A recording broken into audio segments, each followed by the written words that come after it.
दोस्तों, अब तक के सफर में हमने कई सारे एक्सटिंक्ट एनिमल्स की जिंदगी के बारे में जाना और जाना कि ये कैसे इस दुनिया से हमेशा हमेशा के लिए विलुप्त हो गए। लेकिन हमने जितने भी एक्सटिंक्ट एनिमल्स की वीडियो और फोटो देखी वो ज्यादातर फिक्शनल थी। इसीलिए आज हम कुछ ऐसे एक्सटिंक्ट एनिमल्स की आखिरी फोटो को देखने वाले हैं जिन्हें सिर्फ किस्मत वाले ही देख सकते हैं। इसीलिए वीडियो को एंड तक देखना। Number 5, Caspian tiger. दोस्तों, ये बात तो सच है कि टाइगर की तमाम स्पीसीज आने वाले 50 सालों में इस दुनिया से खत्म हो जाएगी, क्योंकि इंडियन सब कॉन्टिनेंट में जहां आज से 100 साल पहले तक 1 लाख से भी ज्यादा बंगाल टाइगर पाए जाते थे, जो कि अब सिर्फ 3000 से भी कम बचे हैं। वैसे कैस्पियन टाइगर भी बंगाल टाइगर की तरह ही टाइगर की एक सब स्पीसीज थे जो अफगानिस्तान, ईरान और सेंट्रल एशियन कंट्री में पाए जाते थे। साथ ही साथ ठंडे मौसम की वजह से इनके बॉडी के बाल मॉडर्न डे टाइगर के स्पीसीज के मुकाबले काफी ज्यादा हुआ करते थे। वैसे ये वही मशहूर टाइगर है जो रोमन एम्पायर के ग्लैडिएटर्स गेम्स में ग्लैडिएटर्स के साथ लड़ा करते थे। वेल, जो आप फोटो देख रहे हो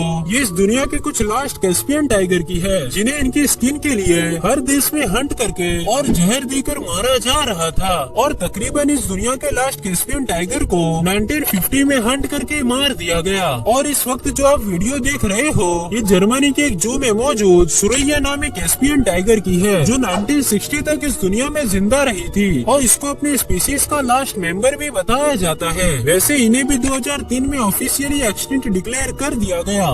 नंबर 4, लॉन्सम जॉर्ज। दोस्तों, इस बात में तो कोई शक नहीं कि टॉर्टोइस 220 मिलियन सालों से इस दुनिया पे रहते आ रहे हैं और इस सफर में इनकी कई प्रजाति विलुप्त भी हो चुकी है। बहरहाल मिलिए लॉन्सम जॉर्ज से, जिसे सबसे पहली बार 1971 में पिंटा आइलैंड पर देखा गया था। लेकिन इंसान और दूसरे जानवरों की वजह से आइलैंड की वेजिटेशन पूरी तरह से बर्बाद हो गई थी, जिस वजह से ये अपने स्पीसीज का आखिरी टॉर्टोइस बचा हुआ था। इसीलिए इसे सेंटा क्रूज आइलैंड के चार्ल्स डार्विन रिसर्च स्टेशन पर देखभाल के लिए ले जाया गया। फिर इस स्पीसीज को बचाने के लिए बहुत सारे मैटिंग अटेम्प्ट किए गए, लेकिन ये सारे अटेम्प्ट में फेल हो गए। फिर आखिरकार 24 जून 2012 को वो दिन आ ही गया जब ये टॉर्टोइस 100 साल की जिंदगी जीकर इस दुनिया को हमेशा के लिए अलविदा कर दिया और इनकी स्पीसीज भी पूरी तरह से विलुप्त हो गई। Number 3, Tasmanian tiger. दोस्तों, इस जानवर के नाम में भले ही टाइगर आता है, लेकिन ये टाइगर नहीं बल्कि कार्निवोरस मार्सुपियल थे। मार्सुपियल उन एनिमल्स को कहते हैं जिनके बच्चे शुरू के दिनों में मदर्स के पाउच में रहते हैं। और इसके नाम से आपको पता चल रहा होगा कि ऑस्ट्रेलिया की तस्मेनिया में पाए जाते थे और इनसे भी पहले एक्सटिंक्ट हुए थाइलोकोलियो भी ऑस्ट्रेलिया में पाए जाते थे, जिनके बारे में मैंने आपको अपनी रिसेंट वीडियो में बताया है। लेकिन दूसरे एनिमल्स के साथ कंपटीशन के चलते और इंसानों के शिकार करने से इनकी पॉपुलेशन बहुत कम हो चुकी थी, जिस वजह से 1936 के आने तक ये सिर्फ एक आखिरी फीमेल थाइलोसाइन बची हुई थी, जिसे बचाने के लिए इसे एक जू में रखा गया। और ये जो आप वीडियो देख रहे हो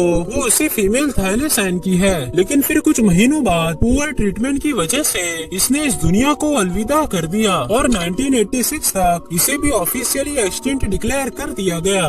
नंबर 2, आइवरी बिल्ड वुडपेकर। दोस्तों, आइवरी बिल्ड वुडपेकर की इस दुनिया में आने वाली सेकंड लार्जेस्ट स्पीसीज थी। वुडपेकर ऐसे बर्ड होते हैं जिनकी चोंच बहुत मजबूत होती है, इसीलिए ये बर्ड अपना नेस्ट लकड़ी के अंदर बनाते हैं। वैसे Ivory build woodpecker south eastern United state और क्यूबा के घने फॉरेस्ट में रहा करते थे, लेकिन इंसानों की बढ़ती हुई आबादी ने इनके फॉरेस्ट को बर्बाद करना शुरू कर दिया था, जिसकी वजह से इनका सर्वाइव करना काफी मुश्किल हो गया था। और तो और अर्ली 1900 में लोगों को आइवरी बिल्ड वुडपेकर को आसमान में देखना काफी रेयर हो गया था। इस बर्ड को आखिरी बार यूएसए में 1944 में देखा गया था और क्यूबा में इस बर्ड को आखिरी बार 1987 में देखा गया था। पर ये जो फोटो आप देख रहे हो ये 1935 में ली गई थी, जिसमें एक आइवरी बिल्ड वुडपेकर का पैर दिखाई दे रहा है। साथ ही साथ इस पैर का उस वक्त वीडियो भी कैप्चर किया गया था। वेल, इसके बाद इस बर्ड को कहीं पर भी नहीं देखा गया, पर हाँ, इन्हें अभी तक एक्सटिंक्ट भी डिक्लेयर नहीं किया गया और काफी लोगों का यह मानना है कि ये आज भी जिंदा है। Number 1, Barbary lion. दोस्तों, बारबरी लायन अब तक की दुनिया के सबसे बड़े लायन की स्पीसीज में से एक थे, जो नॉर्थ अफ्रीका के एटलास माउंटेन पे पाए जाते थे, जहाँ का टेम्परेचर 17 डिग्री सेल्सियस से भी ज्यादा होता था। इसीलिए इनके सर से लेकर पैर तक घने घने अयाल होते थे और इनके अयाल बाकी लायन से काफी ब्लैक होते थे। लेकिन उस समय रोमन्स अपने एंटरटेनमेंट के लिए इन्हें ग्लैडिएटर्स के साथ लड़ाते थे, जिसमें हजारों लायन मारे जाते थे और यूरोपियन कॉलोनिस्ट के शिकार करने और हैबिटेट लॉस के चलते 1920 में ये बहुत रेयर हो गए थे। लेकिन फिर 1925 में एटलास माउंटेन पे बारबरी लायन को आखिरी बार देखा गया और रिसर्चर्स के मुताबिक इसे भी 1942 में मार दिया गया, जिसके बाद इन्हें कभी भी नहीं देखा गया। दोस्तों, उम्मीद करता हूँ कि ये वीडियो भी आपको अच्छी लगी होगी।